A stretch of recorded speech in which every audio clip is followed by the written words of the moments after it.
Hi, I'm Heather Grzych. I'm author and Ayurvedic practitioner, host of The Wisdom of the Body. And today I want to talk with you about a moment many of us experience several times in our life, probably many times in our life, when part of us is ready for change, but another part of us is not ready for change.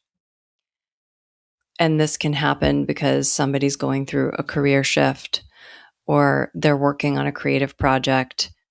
Maybe it's a life phase that you're entering or transitioning out of. Or in the case of my work, I've worked with a lot of women who are thinking about having a child in the future and all of the things that come along with that. And when you can feel that you're shifting, there's a response that happens in your body that can vary. It's like, oh, you have a flutter of excitement that happens or a sudden burst of energy. And then almost immediately, your chest might get tight. It might feel like it's locked in a cage and you feel kind of trapped and like there's nothing you can do about it. This contrast between this like burst of energy and this sense of being locked in, it's not a weakness, it's information because your body is actually signaling that there's a threshold moment. There's a threshold between who you are now and who you are becoming. So your nervous system, it's like an early warning system, but it doesn't always lead you. So sometimes your mind races ahead. You know, it can imagine possibilities. It can plan leaps, envision a future, envisioning things, right? And that happens faster than our bodies can keep up. Our bodies are physical. It takes time to build things that are in the physical world. Thoughts move much quicker than cell regeneration or nervous system recalibration. So your body might lag, creating tension or like a fatigue or some kind of sense of being stuck. But sometimes the body leads. Sometimes your body feels something, it feels excitement, it feels emotion, it feels something, but your mind hasn't been able to make sense of that. So in one case, your mind is very certain that it knows what is true and real. And in another moment, your body's telling you one thing, but your mind doesn't actually know what is happening because it's focused on something else. So your prefrontal cortex, it wants clarity, it wants certainty, it wants logical planning, conclusions, but your interoceptive system, which is like this internal flashlight that you have, this is like the network in your nervous system that senses the internal bodily states. You know, it's reading signs of readiness, it's reading fear, alignment, emotion, it's reading all the things going on in your body. And it's also reading your thoughts. So at any given moment, that internal flashlight can be on your body experiences or on your thoughts. And from an Ayurvedic perspective, there's this dance between what we call vata, which is like the movement principle and possibility, versus kapha, which is this stabilizing force, and it protects you. And the tension that you feel between movement and stillness, or vata and kapha, we would say, is your body saying, okay, this is important. This has a lot of energy behind it, but it's not quite there. Things are not quite aligned. So in these moments, we have to move carefully, deliberately, and with a lot of attention. So just right now, taking a moment to reflect, if there's something that you've been struggling with, or maybe even multiple things, like, is your mind moving faster than your body, or is your body moving faster than your mind? And notice what that feels like in different parts of your body, your chest, your shoulders, your breath. These are areas where this kind of stuff is going to show in your body. Areas of tension, right? Muscle tension is one of the most common things you see in a situation like this. But why isn't part of you ready while another part is for this change? That's what's super fascinating. Resistance is okay. So, in this world of immediate gratification, we often think that we have to change things immediately, but resistance isn't failure, it's actually protection, oftentimes. So, what happens is your nervous system senses risk. Okay. And this could be happening. So, the reason that you feel this misalignment could be one of these things. Your nervous system is sensing risk.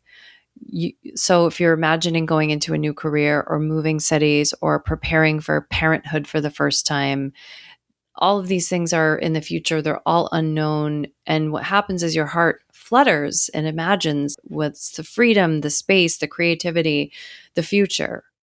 But then if the chest tightens after that, your nervous system starts signaling, well, what about the other things? What about the things that have been keeping me safe and stable, like stability? What about support? Okay. And all those things that you associate with stability and support in your life. So, one is that your nervous system is sensing this risk, right? And that it's feeling all this, what we would say, vata energy in Ayurveda. Another reason that you could be getting this toggle energy is that your identity hasn't caught up. Your identity is what shapes what is stable to you, right? So when we think we're ready in one part of us, but our self image hasn't evolved yet, that could be happening. So that would be a mental factor.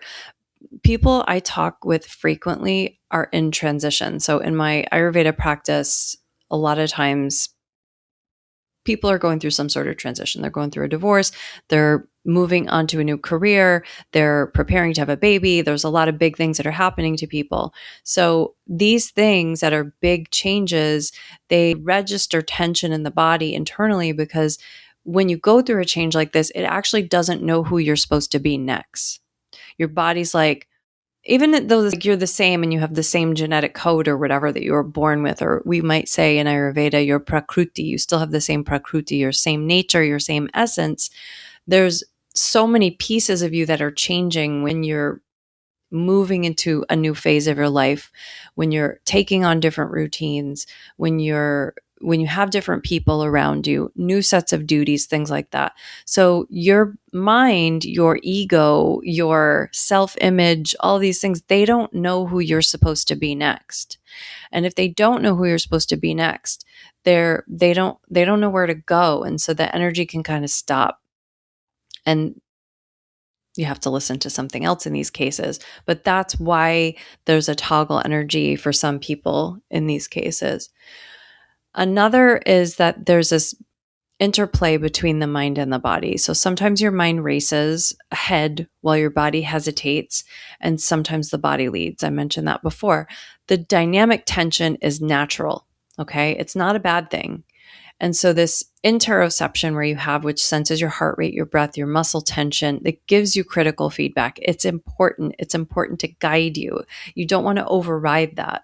So you want to listen to what's happening in both the thoughts and the body, even if your mind has already pictured the outcome.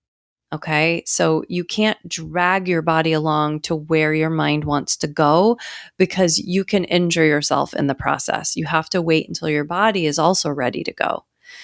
Your mind is powerful. Here's the key. Your mind is powerful, but you can only trick your body so much.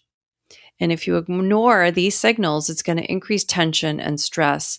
And so you have to listen to the body when you want to integrate things. Okay, that's super important. So, because I wrote a fertility book, I do work with a lot of people who are preparing to have a child, right? So, we're doing various things before preparing to have a child. Some people are not able to have a child. They're clearly want one, but they're having challenges. Some people are not sure if they want to have one. Some people are like debating, should I freeze my eggs? It's the whole bunch of things associated with that particular creative endeavor that a person goes through in their life.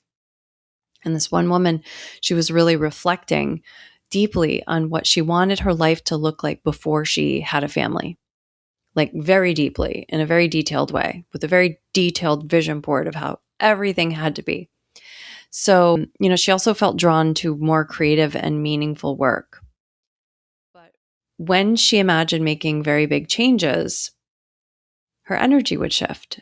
And, her eyes, they lit up.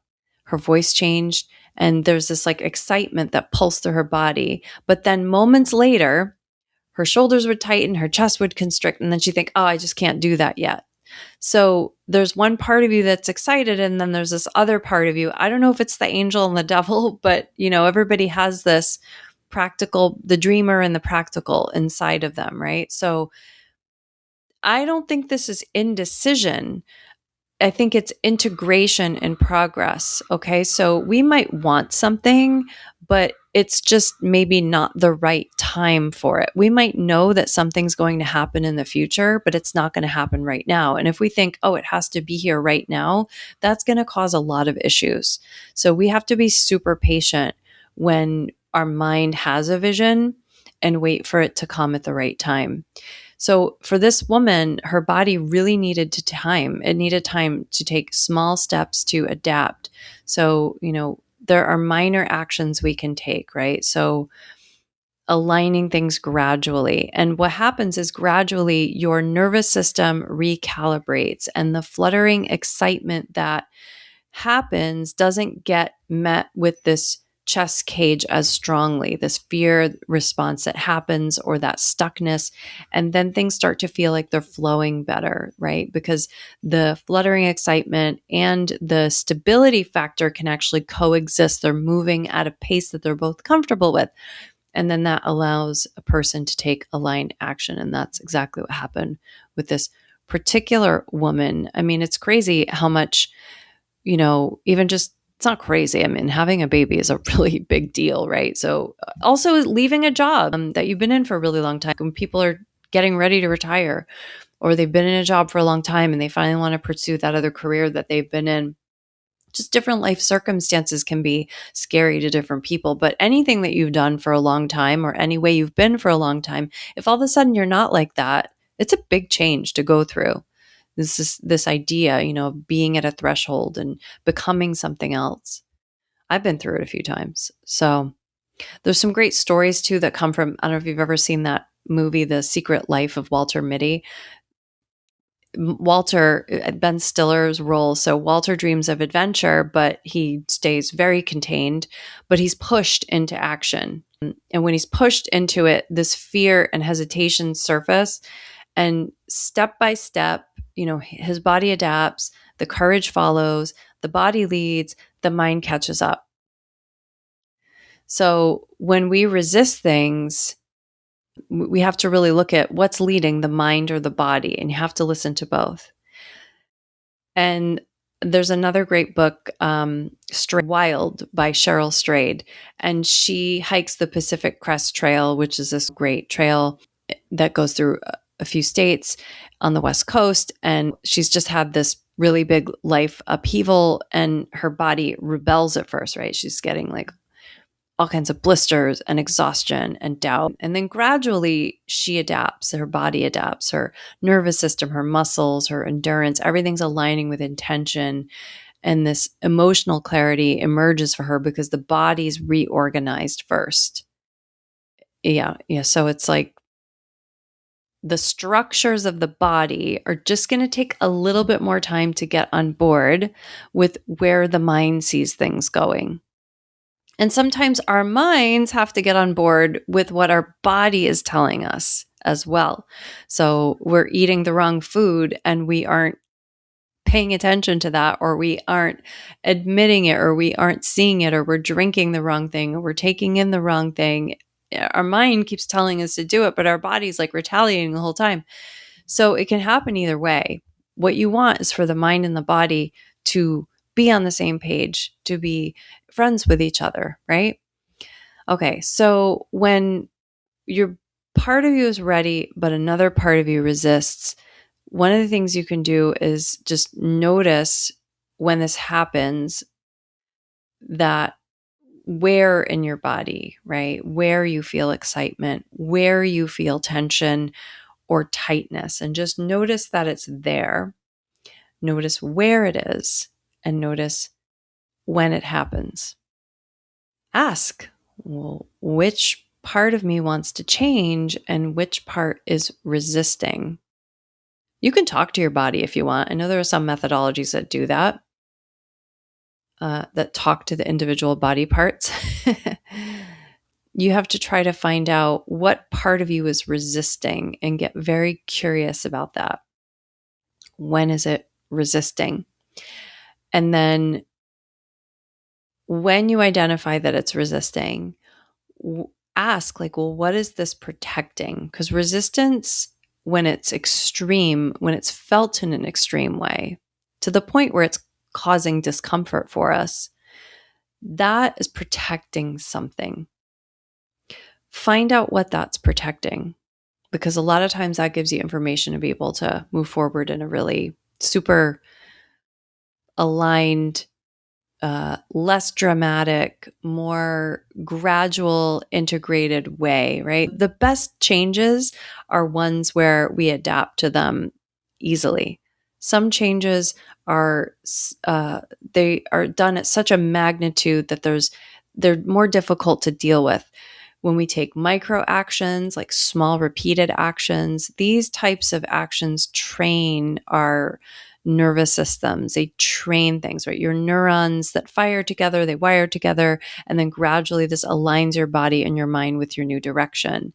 You can have a thought about something or a vision for something before you have the new neural pathways, the new infrastructure to be able to support that going forward continuously. So practice and staying with things is really important. And this is where all this self-inquiry stuff comes in, which is why meditation is so great. If you're here, you probably know that. You probably assume that. So these are great questions to meditate on.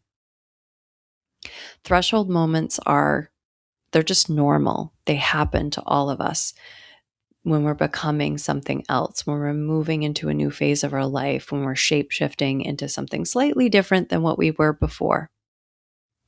Excitement and fear can exist at the same time. And sometimes your body leads, sometimes your mind does. Both are giving you signals.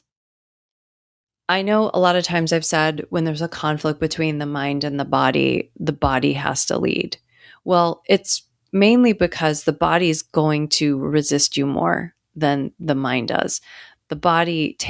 Minds are much more changeable. They're much more subtle and much more changeable than physical structures. So you're getting signals. If you feel fluttering energy and then you feel a locked chest, don't panic. Listen, honor it, take very small steps, be consistent, and integration will follow that. It's a great method for anybody who has more vata and kapha in their constitution and feels a lot of this toggle energy in their life. So again, I'm Heather Grzych. I'm here to talk with you about your body. This is Wisdom of the Body. Next time we're going to explore related topics like how your body begins adapting to the person that you're becoming even before your mind feels ready. So come back for that, and thanks for being here. Thank you for tuning in and dropping in with us today. Don't forget to subscribe, rate, and review this podcast. I really want to hear your feedback. Visit heathergrzych.com. That's Heather, GRZYCH.com.